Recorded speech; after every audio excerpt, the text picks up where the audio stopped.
Hello everyone, আসসালামু আলাইকুম। কেমন আছেন সবাই? আমি তো আলহামদুলিল্লাহ বেশ ভালো আছি। তো আজকে একটা ছোট্ট ব্লগ নিয়ে আসলাম আপনাদের মাঝে।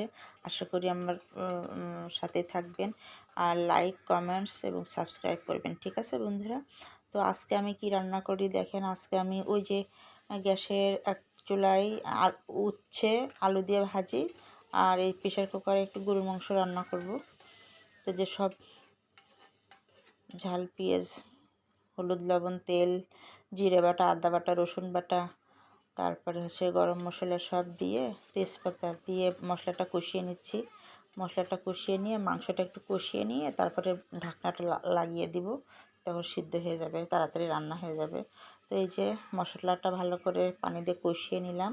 কষিয়ে নেওয়ার পর এই যে গরুর মাংসটা ধুয়ে রেখেছিলাম, ধোয়া মাংসটা আবার দিয়ে দিচ্ছি প্রেশার কুকারে। দিয়ে তো একটু ভালো করে নেড়ে চেড়ে কিছুক্ষণ রান্না করে নিব। এর থেকে একটু পানিও বের হবে, সেই পানি দিয়ে কষানো হবে। আর আলু কেটে রাখিছি, আলুটা একটু পরে দিব। কষানোর শেষে যখন সামান্য পানি দিয়ে আমি প্রেশার কুকারের মুখটা আটকে দেবো, তখন আলুটা দিয়ে দেবো। এত তাড়াতাড়ি দিলে আলু গলে যাবে।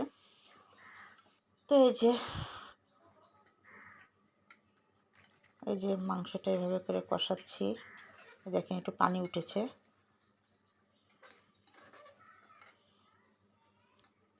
এই পানিটা শুকিয়ে গেলে একটু নেড়েচেড়ে কষিয়ে নিয়ে তারপরে একটু পানি দিয়ে ঢাকনাটা লাগিয়ে দিব।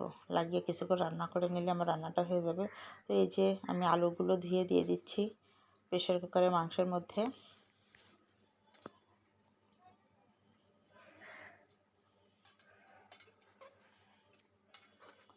তো আমি নিয়মিত ভিডিও দিতে পারতেছি না, কারণ আমার শরীরটাও ভালো না আর অনেক ব্যস্ত।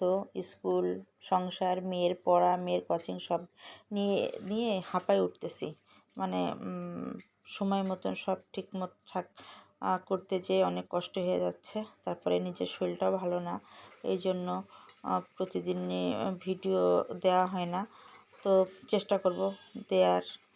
এই যে আলুটা মাংসটা একটু কষিয়ে নিলাম, ভালো করে নেড়েচেড়ে কষিয়ে নিচ্ছি। এবার একটু পানি দিয়ে দিচ্ছি। একটু পানি দিয়ে তারপর ঢাকনাটা লাগিয়ে দিব। 4-5টা ছিটি দিলেই মাংস সিদ্ধ হয়ে যাবে। তারপর একটু ঢাকনাটা খুলে একটু আর কিছুক্ষণ রান্না করে নিলে আমার রান্নাটা হয়ে যাবে। তো এই যে আর একটু পানি দিতে হবে, এতে আর একটু পানি দেব যেহেতু মাংসটা সিদ্ধ হয়নি। তো এই যে আর একটু পানি দিয়ে নিলাম, নিয়ে এবার নেড়ে চেড়ে মুখটা লাগিয়ে দিব। তো এই যে মুখটা লাগিয়ে দিচ্ছি, দিয়ে কিছুক্ষণ রান্না করে নিচ্ছি। আর উস্তে ভাজিটা হয়ে গেছে আমার। আর এই যে রাইস কুকারে ভাত চাপিয়ে দিয়েছি।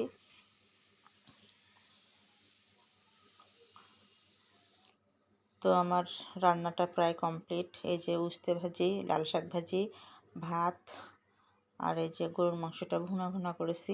এটা ছিল আমাদের খাওয়া আজকে। তো আল্লাহ হাফেজ সবাইকে।